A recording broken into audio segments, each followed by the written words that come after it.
L'année 2021 en France a été marquée comme la précédente par la pandémie de Covid-19. C'est d'ailleurs par une nouvelle vague qu'elle commence. Le couvre-feu est étendu à tout le pays en janvier.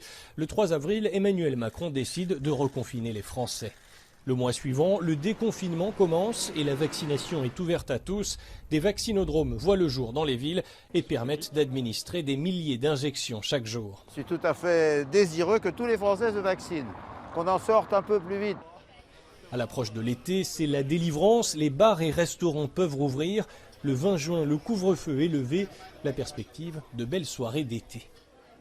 Un été durant lequel on célèbre le retour du Festival de Cannes. Le film français Titane remporte la Palme d'Or. On regarde du football aussi. La France est éliminée en quart de finale de l'Euro, remportée par l'Italie. C'est l'heure de la rentrée et elle est chargée.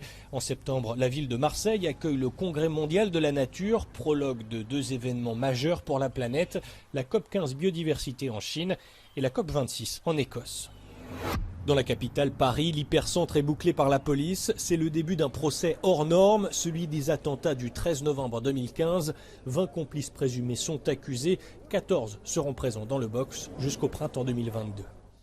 Récupérer les faits, avoir une idée très claire en fait, de la construction de ces événements, de ce qui s'est passé et la mémoire des gens qui sont restés sur le carreau surtout en fait. Sur la scène internationale, le mois de septembre est aussi celui d'un coup de massue pour la diplomatie française. La France rappelle ses ambassadeurs en Australie et aux États-Unis après l'annulation d'un contrat de sous-marin pour la marine australienne. 2021 a aussi été une année chargée en Outre-mer.